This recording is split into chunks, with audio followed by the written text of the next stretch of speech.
En esta ocasión nos acompaña el doctor José Ignacio Suárez, que nos va a hablar un poco acerca de la inteligencia artificial en el neuromonitoreo. Vamos a profundizar un poco en la detección del deterioro neurológico y en la atención crítica. Es un gusto para nosotros tenerlo acá, doctor. Comencemos. ¿Cómo describiría usted el papel de la inteligencia artificial y el aprendizaje automático en la práctica diaria de la neurología crítica y la monitorización de los pacientes?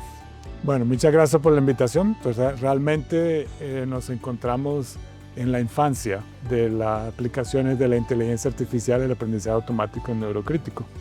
El futuro es promisorio, pero pues obviamente es nuestra obligación desarrollar y aplicar esta tecnología de una manera que va a beneficiar a nuestros pacientes, realmente, y a nuestro trabajo como neurointensivistas, tanto enfermeras como médicos en la unidad de cuidado neurocrítico. Ha sido un reto bastante grande, pero hemos ya obtenido bastantes logros. Puede que la gente piense que son pequeños logros, pero para nosotros son logros muy importantes en el desarrollo de esta tecnología.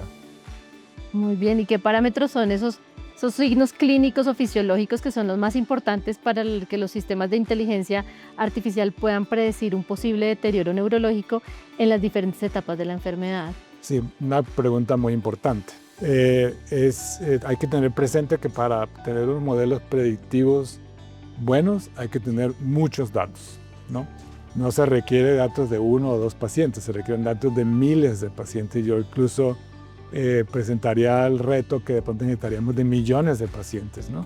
La idea es que mientras más exactos seamos, mientras más información tengamos, vamos a ser más precisos. ¿Por qué? Porque vamos a poder determinar patrones, vamos a poder saber si ese paciente se comporta como los otros 10,000 pacientes que tienen una fisiología parecida y que les fue mal o les fue bien, en fin, dependiendo de cómo queramos utilizar esos modelos predictivos, porque además vamos a necesitar muchos diferentes tipos de datos, ¿no? Uno va a hacer los datos de alta frecuencia, de ondas cerebrales, ondas de arteriales, imágenes, ¿no? Que es resonancias o tomografías que se deben manejar de manera diferente, y la información que tenemos en la historia clínica del paciente, porque esos son datos que están escritos o que han sido entrados por la persona que está utilizando la base de datos o la historia clínica electrónica del paciente. Entonces es bastante complejo, pero la ventaja que tenemos ahora es que tenemos métodos que nos están ayudando a resolver ese reto, ¿no? Sí, incluso se habla a veces de que ese deterioro, como que 24 o 48 horas ya empiezan a haber cambios en los signos clínicos básicos que medimos para predecir que el paciente se puede deteriorar, ¿no? Sí, esa es la ventaja, que al utilizar todos estos tipos de datos y la complejidad de los datos, pues claro, vamos a poder saber si el paciente, que aparentemente, físicamente o clínicamente está igual, tranquilo, de pronto fisiológicamente ya no es el mismo paciente. Entonces, ¿cómo saber que ese paciente ya no es el mismo cuando clínicamente está igual? Entonces esa es la idea Porque un poco los laboratorios son tardíos, a mi manera de ver. Ya cuando cambia las pruebas, pues ya está un poco tarde en el desarrollo. Todo claro, que está pasando. Claro, y por ejemplo podemos ver cambios en las ondas arteriales, por ejemplo, o en el electrocardiograma del paciente, que son aparentemente sutiles, pero que van a determinar que de pronto esa frecuencia cardíaca no es la misma y esa onda arterial no es igual, lo que quiere decir que el paciente cambió.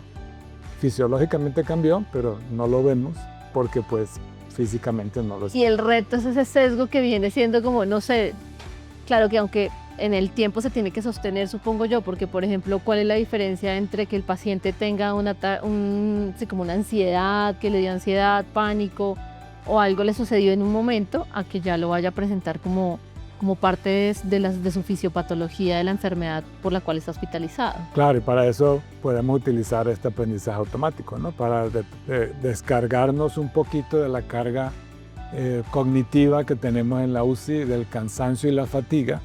No nos va a reemplazar, claro, sino que nos ayuda a ser más eficientes. Pero obviamente tenemos que desarrollar la tecnología de una manera que no provea sesgos contra ciertos tipos de pacientes. Que nos ayude. Que nos ayude más bien, exacto. Bueno, y desde su experiencia, ¿de qué manera ha cambiado la forma en que los médicos realizan el neuromonitoreo con la incorporación de los algoritmos de inteligencia artificial? ¿Como qué ventajas ha visto? Tenemos muchas ventajas. Una de las ventajas es que somos más eficientes, ¿no? Entonces, en vez de integrar visualmente los signos o las ondas, ya tenemos el algoritmo que nos integra todo y nos da un resultado preciso de cómo está la fisiología del paciente. Nos puede alertar, en vez de nosotros demorarnos 15 minutos en determinar qué es lo que está pasando, el algoritmo nos puede reducir todo a medio minuto, por ejemplo, que se de una forma mucho más fácil. Claro, y esto no disminuye un poco el entrenamiento clínico, el juicio clínico que nos gusta tanto a los médicos al frente del paciente, o simplemente nos da una herramienta. Yo creo que es una herramienta adicional, nunca va a cambiar. Lo otro que estas máquinas o toda esta tecnología puede hacer es reemplazar la empatía humana, ¿no? La empatía es algo muy humano. Entonces, hasta ahora por lo menos nadie ha podido inventar un algoritmo o una máquina que tenga empatía. Aunque aparentemente parece que tiene empatía, pero no, tiene limitaciones, no son empatía. Y la empatía al final también suma a ese resultado clínico que sea de rehabilitación más rápida en el paciente, de vivir o morir, o sea, hay muchas cosas que también nos ayudan. ¿Qué nivel de precisión tienen ahora estos modelos predictivos en la toma de decisiones clínicas en tiempo real y qué limitaciones o desafíos se enfrentan? Buena pregunta. Depende del contexto. Por ejemplo, utilizamos tecnología para determinar pacientes con ictus o derrame cerebral, como lo quieran llamar, ictus isquémico agudo, grave. Tenemos la tecnología que nos permite determinar, de acuerdo a lo que veamos en la imagen y la presentación clínica del paciente, si el paciente se beneficia o no, por ejemplo, de trombectomía.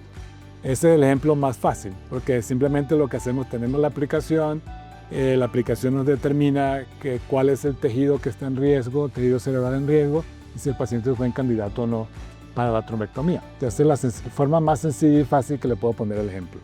Cuando hay cosas más complicadas, por ejemplo, para si el paciente va a tener un paro cardíaco, por ejemplo, o paro respiratorio, dependiendo de la etiología, hay condiciones en las cuales ya podemos tener una confianza bastante alta de que el paciente se va a deteriorar o no. Pero hasta ahora no para todo funciona, obviamente, todavía no, porque todavía estamos desarrollando la tecnología.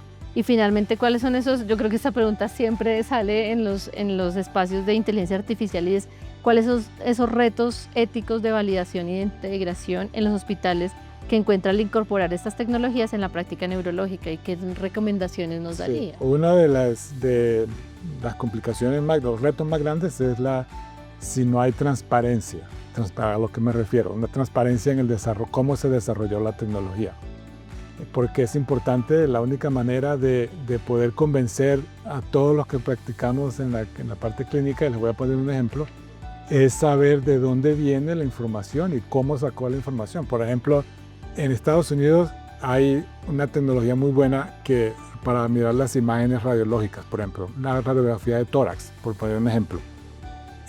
La inteligencia artificial incluso se ha determinado que es hasta mejor, más eficiente que el radiólogo a veces para mirar las radiografías, porque hay zonas de la imagen que de pronto no es tan buena para el ojo humano, pero de pronto por el algoritmo como se desarrolló, sí es mejor. Pero ¿qué sucede?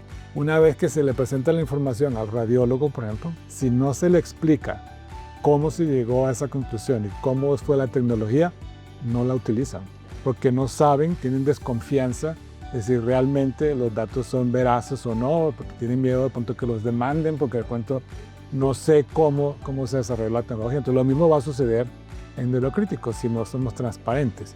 Lo otro también que hay que tener presente es que como somos humanos, nuestros cerebros son sesgados, esa tecnología también tiene sesgo porque fue desarrollada por humanos. Entonces la idea es tratar de limitar los sesgos lo más que podamos, si no nuestros pacientes van a sufrir. Por ejemplo, de pronto tiene un sesgo con las personas que tienen pelo azul, por ejemplo. Entonces, todas las personas de pelo azul se van a ver perjudicadas por la tecnología, mientras que los pelirrojos no. Es importante tener eso presente también, que como tenemos sesgos, hay que trabajarle también a los sesgos. Claro, sí, finalmente pues será un apoyo a todo el ejercicio diario que estamos teniendo. Ustedes entonces lo están usando diariamente la inteligencia ya artificial en la neuro-UCI? Utilizamos para algunos procesos, no para todos, obviamente, para que nos ayude a ser más eficientes en el cuidado diario de los pacientes. ¿Y en piso para el deterioro hay algo específico o todavía es la valoración clínica la primera alerta que hay? Hasta ahora la valoración clínica y depende de qué tanta tecnología haya en el piso. Si hay tecnologías de monitoreo en el piso continuo, por ejemplo, que todo el paciente tenga por lo menos electrocardiograma y oximetría, por ejemplo, que son los dos más fáciles, entonces sí, con eso se podría desarrollar también tecnología que pueda también predecir si el paciente va a entrar en un deterioro o no. Bueno, pues doctor, muchísimas gracias por acompañarnos. Gracias a ustedes. Muy felices de haber tenido este espacio. Recuerda visitar Interconsulta Académica, donde encontrarás eventos, memorias, podcasts e investigaciones.